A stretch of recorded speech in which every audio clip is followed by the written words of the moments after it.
En ce 1er mai 2026, Journée internationale du travail, permettez, au nom de l'amicale des cadres de la SAR, de vous adresser mes salutations les plus chaleureuses, ainsi que mes vœux de santé, de sécurité et de réussite dans l'exercice de vos fonctions.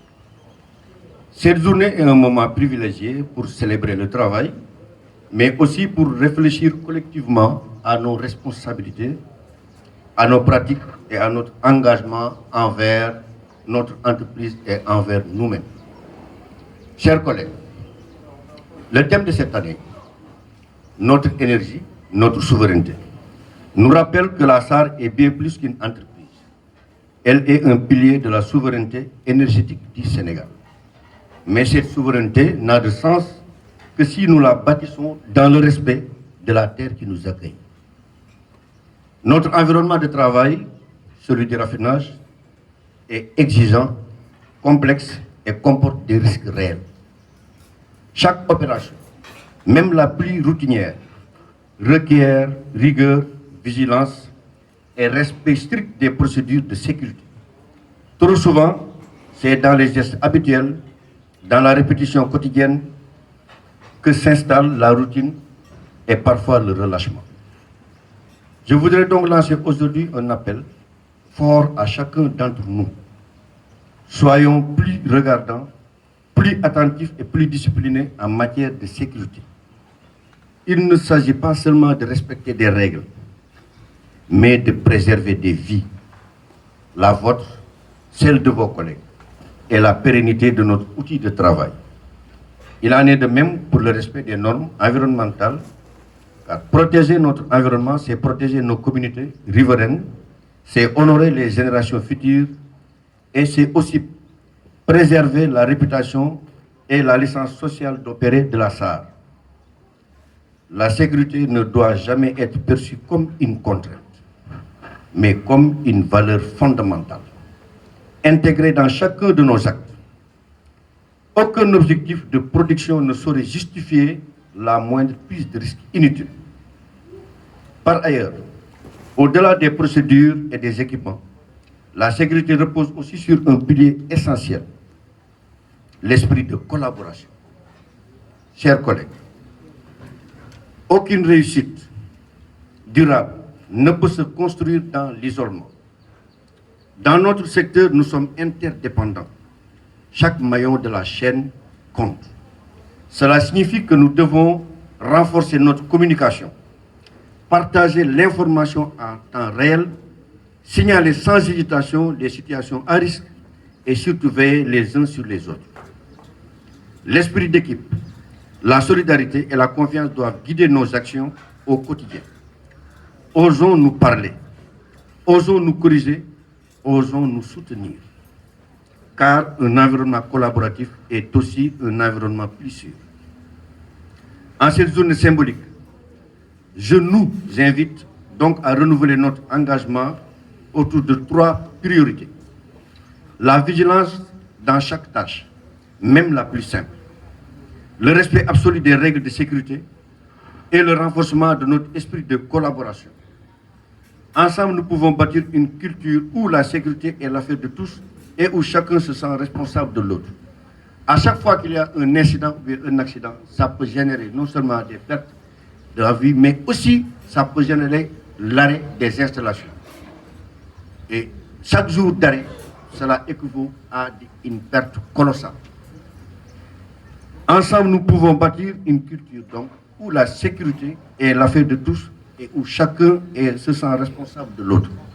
Je terminerai en vous remerciant pour votre dévouement, votre professionnalisme et votre contribution quotidienne au rayonnement de notre entreprise qui nous ont permis d'être à ce niveau de marge de bénéfices historiques dont je laisserai à monsieur le directeur général la primeur de nous en parler et nous lui laissons aussi par la même occasion le soin de montrer à nos familles avant la fête de la Tabaski que nous avons bien travaillé. Bonne fête du travail à toutes et à tous. Je vous remercie.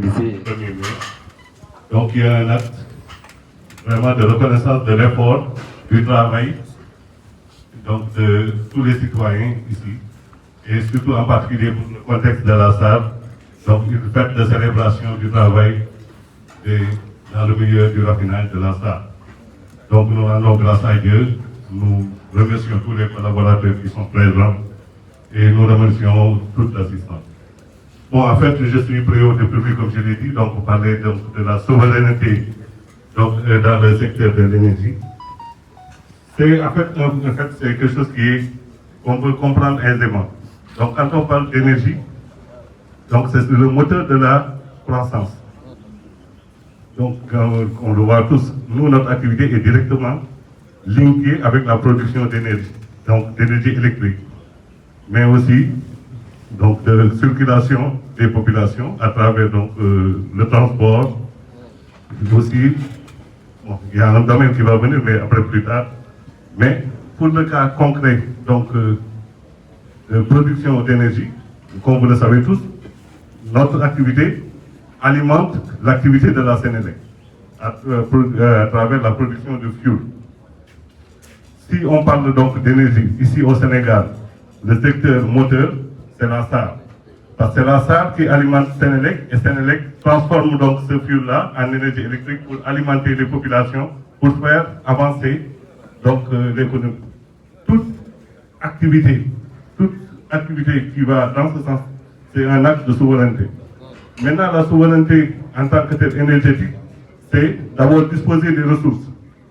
Et les ressources, alhamdoulilah, on vient de les retrouver ici au Sénégal avec le pétrole Sangomar. C'est vrai, on a montré qu'on sait transformer le Sangomar. Mais notre objectif, c'est de transformer le Sangomar de façon très rentable afin de pouvoir alimenter Sénélec et puis maintenant faire de la marge pour la SAR. C'est pour ça qu'on comprend tout l'intérêt quand on parle de SAR 2. Parce qu'on dit que SAR 2, c'est ça qui va nous permettre de transformer pleinement Sangomar et puis maintenant de tirer le maximum de valeur ajoutée de ce brut-là. Et ça c'est SAR 2, pourquoi SAR 2? Ça, dans sa configuration actuelle, donc c'est limite donc, au fuel, et le rendement en fuel de Sangomar, il est élevé. Ce qui fait que sa valeur marchande donc, devient moins intéressante que les bruts nigériens.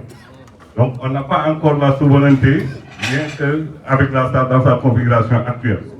Et c'est pour ça que nous devons tous soutenir l'idée de SAR 2, qui va nous permettre un peu de mettre en place donc, une unité de conversion qui vont permettre de transformer le fuel qui sort ici en plus, de le casser à nouveau avec des unités de conversion genre hydrocracker, donc et FCC, pour tirer le maximum de valeur ajoutée sur ce brut-là.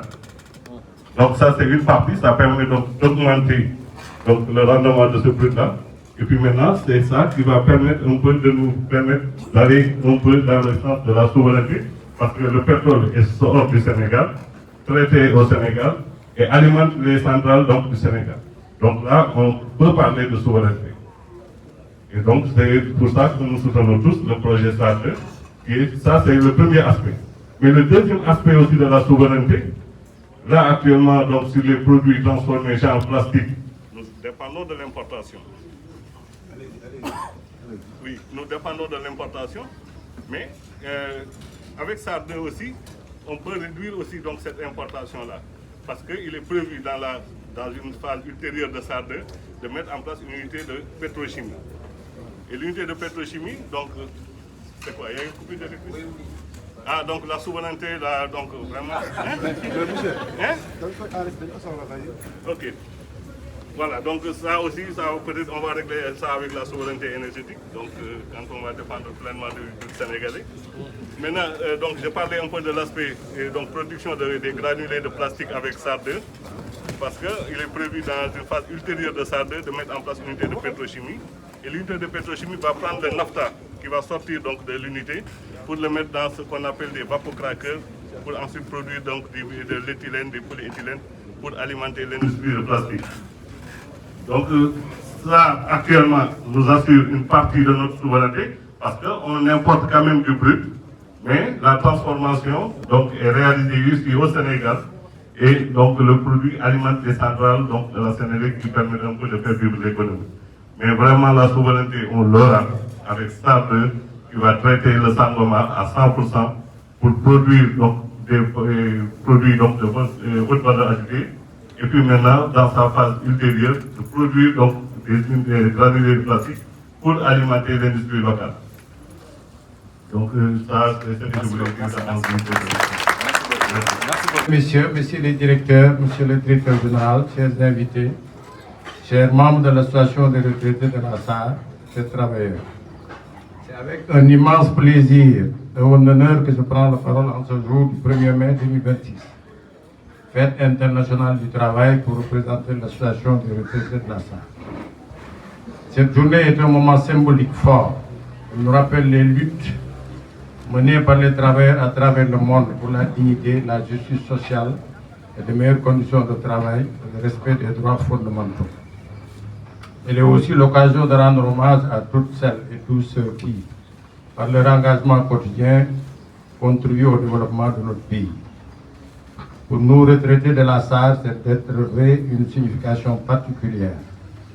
Elle nous permet de nous souvenir avec fierté des années de service, d'efforts, de sacrifices et de loyauté consacrés à notre entreprise et à la nation.